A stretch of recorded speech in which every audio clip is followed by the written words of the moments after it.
আসসালামু আলাইকুম রহমতুল্লাহি ওয়া বারাকাতুহু। আলহামদুলিল্লাহি ওয়াহদাহু ওয়াসসালাতু ওয়াসসালামু আলা মান লা নাবিয়্যা বা'দাহু, আম্মা বা'দ। সম্মানিত দর্শক শ্রোতা, আপনাদের সবাইকে আমি আমন্ত্রণ জানাচ্ছি মসজিদে কুবার খুতবার অনুবাদ শোনার জন্য। যিনি খুতবাটি দিয়েছেন তিনি হচ্ছেন শেখ মুহাম্মদ বিন বুখাইত আল হুজাইলি হাফিজাহুল্লাহ।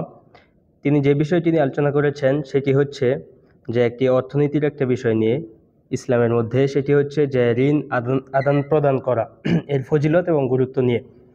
সম্মানিত খতিব সাহেব শুরুতেই বলেছেন যে জীবন চলাচলের ক্ষেত্রে মানুষের জীবনের চাহিদা এবং চাওয়া পাওয়া রয়েছে, এগুলো আসলে বিভিন্ন রকমের, এক এক মানুষ থেকে ভিন্ন হয় এবং প্রত্যেকটি মানুষ চাইলেই তার প্রয়োজন অনুযায়ী সব কিছু একসাথে ক্রয় করতে পারে না।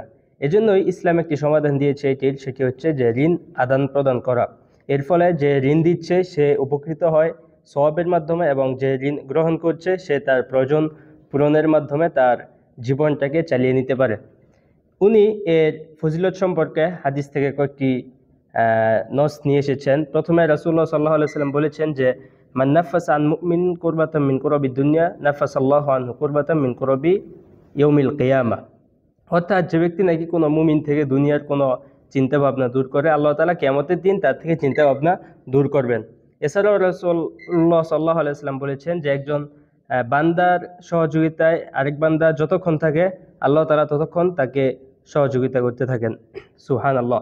এরপরে আরেকটি হাদিস উল্লেখ করেছেন, যেটি হচ্ছে রাসূলুল্লাহ সাল্লাল্লাহু আলাইহি ওয়াসাল্লাম বলেছেন, সুনান ইবনে মাজাহতে এসেছে, সনদটি হাসান, যে ব্যক্তি কোনো মুসলিমকে ঋণ প্রদান করে দুবার, ইল্লা কানা সাদাকাতান মাররা, তথা কেউ যদি দুইবার কাউকে ঋণ প্রদান করে তাহলে এটি একবার ওই সম্পূর্ণ টাকা বা অর্থ দান করার সমপরিমাণ সওয়াব হবে। সুবহানাল্লাহ।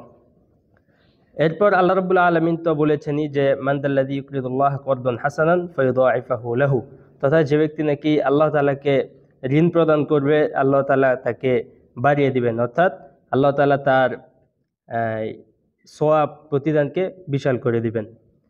সম্মানিত খতিব সাহেব দ্বিতীয়ত যে বিষয়টি নিয়ে আলোচনা করেছেন সেটি হচ্ছে কেউ যদি ঋণ গ্রহণ করে তাহলে এটিকে শোধ করার ক্ষেত্রে টালবাহানা না করা। কেননা রাসূলুল্লাহ সাল্লাল্লাহু আলাইহি ওয়াসাল্লাম তিনি এমন একজন মানুষ ছিলেন যিনি ঋণ পরিশোধের ক্ষেত্রে খুবই ত্বরান্বিত করতেন এবং উত্তম জিনিসটা দিয়ে ঋণ পরিশোধ করতেন। এবং খতিব সাহেব বলেছেন যে কেউ মানে একজন মানুষ থেকে সারা জীবনের ঋণ থেকে কেউ কখনো মুক্ত হতে পারে না।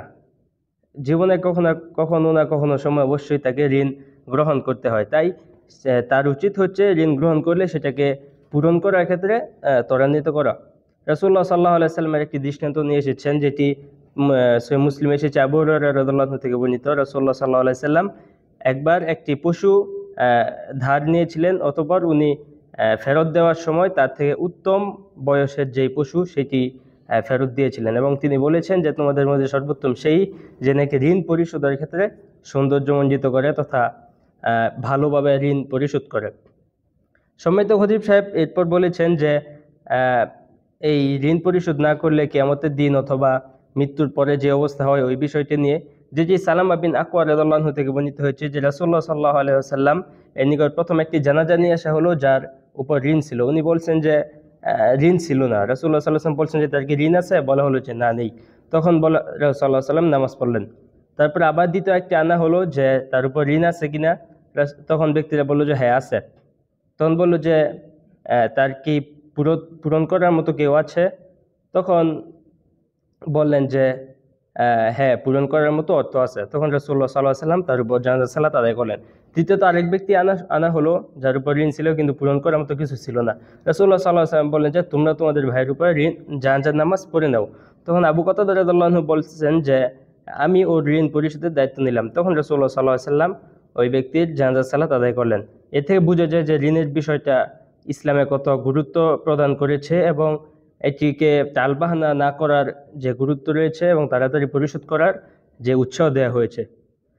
সম্মানিত খতিব সাহেব অতঃপর একটি হাদিস নিয়ে এসেছেন যে রাসূলুল্লাহ সাল্লাল্লাহু আলাইহি ওয়াসাল্লাম বলেছেন, তিরমিজিতে এসেছে সহিহ সূত্রে, আবু হুরায়রা রাদিয়াল্লাহু আনহু বলেছেন যে রাসূলুল্লাহ সাল্লাল্লাহু আলাইহি ওয়াসাল্লাম বলেছেন যে একজন ব্যক্তির আত্মা তার ঋণের সাথে সম্পৃক্ত হয় যতক্ষণ না পর্যন্ত তার থেকে আদায় করে না দেয়া হয়। আল্লাহ তাআলা আমাদেরকে দ্রুত ঋণ পরিশোধ করার তৌফিক দান করুন, আমিন। অতঃপর উনি বলেছেন যে আরেকটি হাদিস রাসূলুল্লাহ সাল্লাল্লাহু আলাইহি সাল্লাম বলেছেন যে ব্যক্তি নিয়ত সম্পর্কে কেউ যদি ঋণ এজন্য গ্রহণ করে যে ইউরিদু আদা আহা, যে তার সময় হলে সে পরিশোধ করে দিবে, আদা আল্লাহ আনহু, আল্লাহ তাআলা তার ওই ঋণকে পরিশোধ করার রাস্তা সহজ করে দেবেন। আর কেউ যদি এই ঋণকে নষ্ট করার জন্য অর্থাৎ তার হক মেরে দেওয়ার জন্য ঋণ গ্রহণ করে, তাহলে আল্লাহ তাআলা কিন্তু তাকে ধ্বংস করে দিবেন, যেটি সহিহ বুখারীতে হাদিসটি এসেছে। খতিব সাহেব এরপরে সবাইকে আল্লাহ তাআলার ভয় করার জন্য উপদেশ দিয়ে প্রথম খুতবা শেষ করলেন। দ্বিতীয় খুতবাতে উনি যে বিষয়টি বেশি করে উল্লেখ করেছেন সেটি হচ্ছে যে কেউ যদি ঋণ গ্রহণ করে অতঃপর ঋণ পরিশোধ করতে ব্যর্থ হয় অথবা আরও সময় চায়, তাহলে যে নাকি ঋণ প্রদান করেছে তার উচিত হচ্ছে তাকে আরেকটু সময় দেওয়া অথবা মাফ করে দেওয়া। যেটি আল্লাহ রাব্বুল আলামিন বলেছেন যে ওয়াইন কানা যু উসরাতিন ফানাযিরাতুন ইলা মাইসারা, যে কেউ যদি কষ্টে পতিত হয়ে যায়, মানে ঋণ পরিশোধ করতে ব্যর্থ হয়, তাহলে তাকে যেন ঋণদাতা আরও কিছুদিন বা সময় দেয়। আর যদি তোমরা দান করে দাও তাহলে সম্পূর্ণভাবে তোমার হকটাকে দূর করে দাও, অর্থাৎ তাকে পরিপূর্ণভাবে মাফ করে দাও, তাহলে এটা তোমাদের জন্যই ভালো। সময়ত খতিব সাহেব এরপরে রাসূলুল্লাহ সাল্লাল্লাহু আলাইহি ওয়াসাল্লাম এর একটি হাদিস নিয়ে এসেছেন আবু হুরায়রা রাদিয়াল্লাহু আনহু থেকে বর্ণিত, যে একজন ব্যক্তি ছিল যে নাকি মানুষের সাথে ঋণ আদান প্রদান করতো। সে যখন কোনো এরকম ব্যক্তিকে দেখতো যে নাকি ঋণ প্রদানে ব্যর্থ, ফেরত দিতে, তখন সে তার যারা কর্মচারী বা দায়িত্বশীল ছিল তাদেরকে বলতো যে তুমি মাফ করে দাও। তখন রাসূলুল্লাহ সাল্লাল্লাহু আলাইহি ওয়াসাল্লাম বলেছেন যে ওই ব্যক্তি নিয়ত করছিল যে আল্লাহ তাআলা হয়তো আমাকে মাফ করে দিবেন। রাসূলুল্লাহ সাল্লাল্লাহু আলাইহি ওয়াসাল্লাম বলেছেন যে আল্লাহ তাআলা ওই ব্যক্তিকে ক্ষমা করে দিয়েছেন। সুবহানাল্লাহ। অথবা আরেকটি হাদিসে এসেছে সহিহ মুসলিমে, যে ব্যক্তি নাকি কোনো এই কষ্টপতিত ব্যক্তিকে সময় দেয়, অবকাশ দেয় অথবা তার ঋণ মাফ করে দেয়, আল্লাহ তাআলা কিয়ামতের দিন তাকে তার ছায়া প্রদান করবেন, যেদিন কোনো ছায়া থাকবে না তার ছায়া ব্যতীত। সহিহ মুসলিমে হাদিসটি এসেছে। অতঃপর খতিব সাহেব বলেছেন যে আসলে এই বিষয়টি অত্যন্ত গুরুত্বপূর্ণ এবং এর প্রতিদান আল্লাহ তাআলার নিকট অনেক বড়। সুতরাং আল্লাহ তাআলার কাছে দোয়া করি আল্লাহ তাআলা আমাদেরকে যেন ঋণ প্রদান করার যদি তৌফিক থাকে, অথবা যদি আমরা ঋণ গ্রহণ করি তাহলে ঋণকে দ্রুত পরিশোধ করার তৌফিক দান করুন। আমিন। ওয়া আখিরু দাওয়ানা আলহামদুলিল্লাহি রাব্বিল আলামিন। আসসালামু আলাইকুম ওয়া রাহমাতুল্লাহি ওয়া বারাকাতুহু।